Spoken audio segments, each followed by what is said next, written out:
Welcome to part 7 of our lecture on the appendicular skeleton. In the last lecture, we looked at the femur and the patella.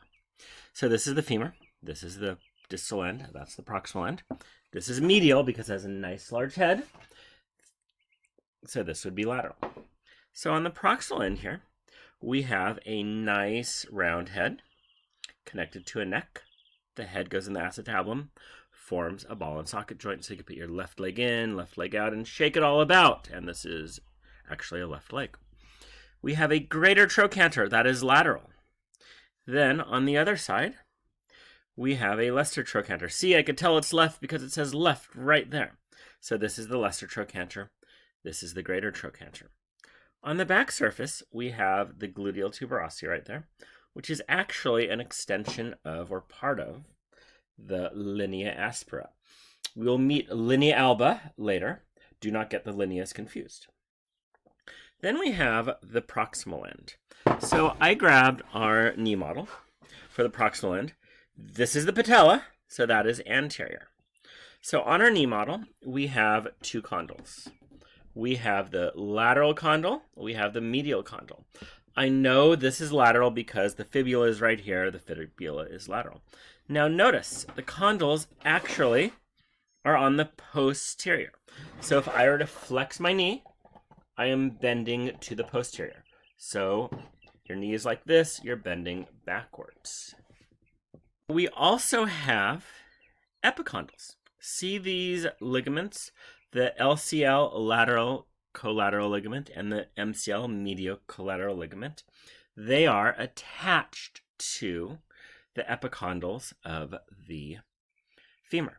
Now remember, the femur, when you flex, it goes to the posterior.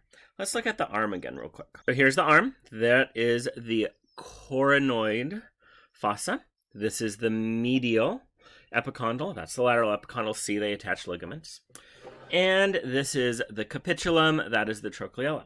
When the arm flexes, it flexes to the anterior. So flexing arm goes anterior.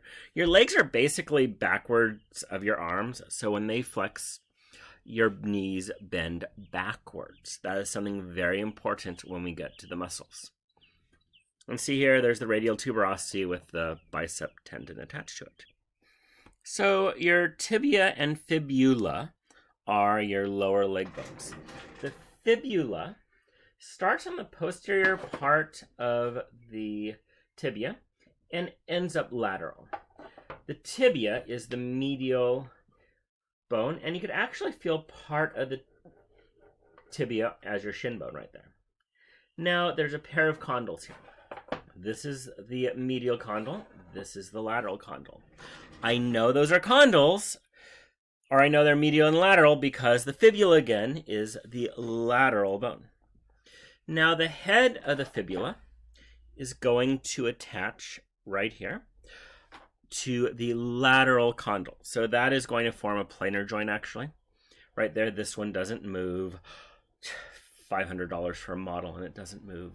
The model is not that expensive, I don't think. So, this is the tibia. So pairs of condyles on the proximal end.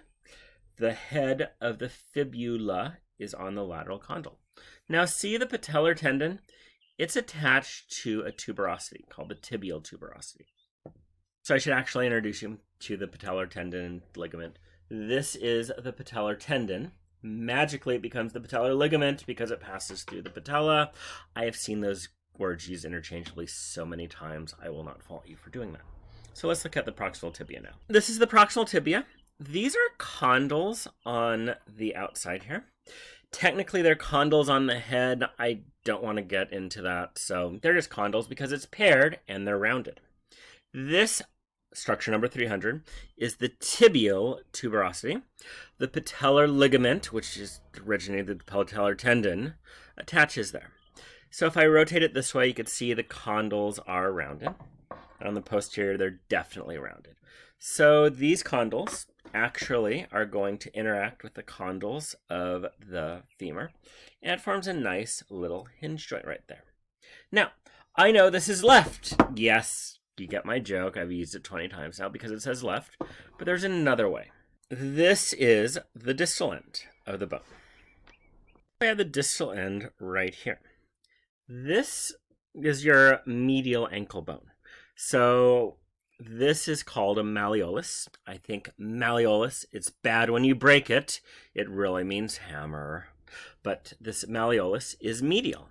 So if I actually orient it how I would be, this malleolus would be on my medial side, which would make this my left leg. So here's my foot. This is my medial ankle bone. That is the medial malleolus. So my tibia is basically like this. This right here is this part of your tibia.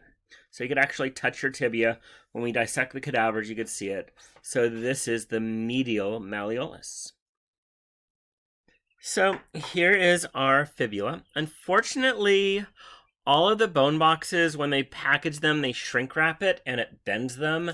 And I've been bending one set of our bone boxes back for 10 years now, and it's still bent.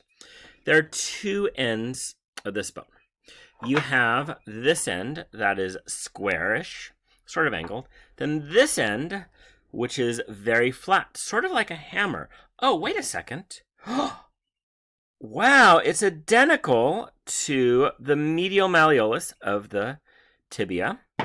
This must be your lateral ankle bone. That would make it the lateral malleolus. So this end is the distal end. It is the flatter of the two ends.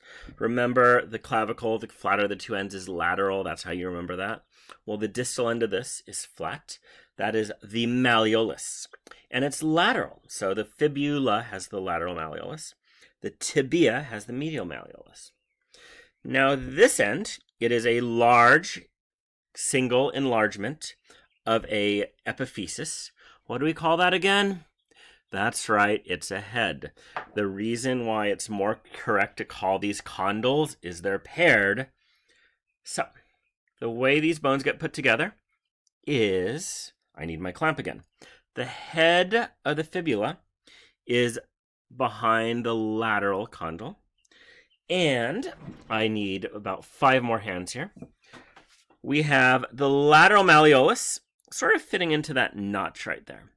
Now this border, oops, can't see my finger. This border is an interosseous border, sort of like between the radius and the ulna. And like the radius and ulna, there's actually dense regular connective tissue connecting this interosseous border with here. So here are the tibia and fibula together. I wasn't joking when I said I'm getting my clamp. So here is the lateral malleolus. This is the medial malleolus. As you can see, the head is behind the lateral condyle. And it would sort of look like this on my left leg. So this is the lateral malleolus right here. This is my lateral malleolus. I cannot stretch that far. So this is my lateral malleolus right here. This is my medial malleolus. So the lateral malleolus is on the fibula. The medial is on the tibia. So my bones are sort of like that right there. And this is going to actually articulate with the talus. So the fibula is actually not really bearing any weight. It's helping for my ankle joint on the distal end, but it's not really a weight-bearing bone. All your weight is right here. So when somebody breaks their fibula, sometimes they just put it in an air cast and let them walk around with a cane. Not always, though. So here's a tibia. The exciting structures are mostly on the proximal end. We have 2 condyles. We have a medial condyle, which articulates with the medial condyle of the femur.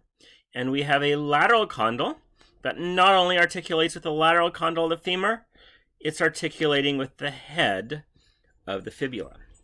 This is the tibial tuberosity right there.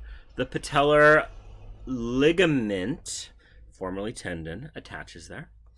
And we can see there's this interosseous membrane connecting the tibia to the fibula. That's why this is called the interosseous border. Like I said, it's the weight-bearing bone, so all the weight from the femur here is getting put on its condyles, transfers it to the condyles of these. It articulates with the femur and the talus. The talus is going to be a foot bone. The condyles are proximal and face to the distal. So again, here's the picture. We have the 2 condyles And like the femur's condyles, these condyles are facing to the back. The lateral condyle is also articulating with the head of the fibula. So down here we have a right. I know it's right because this side has to be lateral. We have the head of the fibula articulating with the lateral condyle. The tibial tuberosity is anterior, and it inserts the quadricep group. And the malleolus is medial. So here is the medial malleolus. Here is the lateral malleolus of the fibula. Now, in the lab exam, the fibula gives people all sorts of fits. It is long, it is thin, I don't know what, it doesn't have any cool trochanters or a cool head. People look at it so long, and it gives them so much fit. It is not a weight-bearing bone of the foot, or the leg.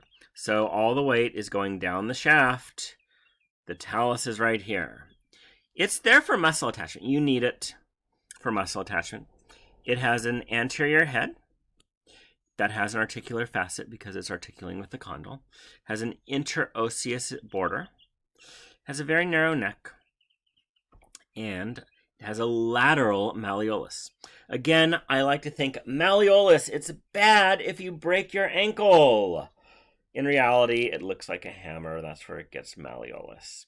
I'm still sticking to my story. Mal is bad. It's bad when you break your ankle. And we'll learn next chapter that's actually only a sprain. So, where does the patellar ligament, patellar tendon, whatever they're calling it, quadriceps tendon, attach to? No, there's no epicondyle. No, that would give you very lopsided. Intercondylar eminence. Oh, that's a really cool structure, whatever that is. It's the tibial tuberosity. Let's see if you're paying attention. Which bone articulates with the distal end of the tibia and the fibula? It's the talus. And we're going to learn the bones in the foot in a second. The lateral malleolus is the distal end of the tibia. No, it's on the fibula. The lateral bulge of the ankle, the distal end of the ankle, both B and C are correct. Now you should read all the choices. This is down here on the bottom. Multiple choice test authors are sneaky like that. They might have a correct choice as A and another correct choice as D, and E is both A and D are correct. So watch out for that. It is the lateral bulge. It's the distal end of the fibula. Oh, one more thing before I go. Tibia, T-I-B-I-A. There is no L in it. Fibula, F-I-B-U-L-A. There's an L in it. One of my colleagues has anaphylactic shock or foams at the mouth, or both, when people say tibula and fibia. It is tibia and fibula. So just in case you're wandering around the halls and say the bone's wrong, you might cause somebody to die as you're walking. So, tibia, fibula. So our next lesson and our last lesson is going to be the foot. Thank you very much.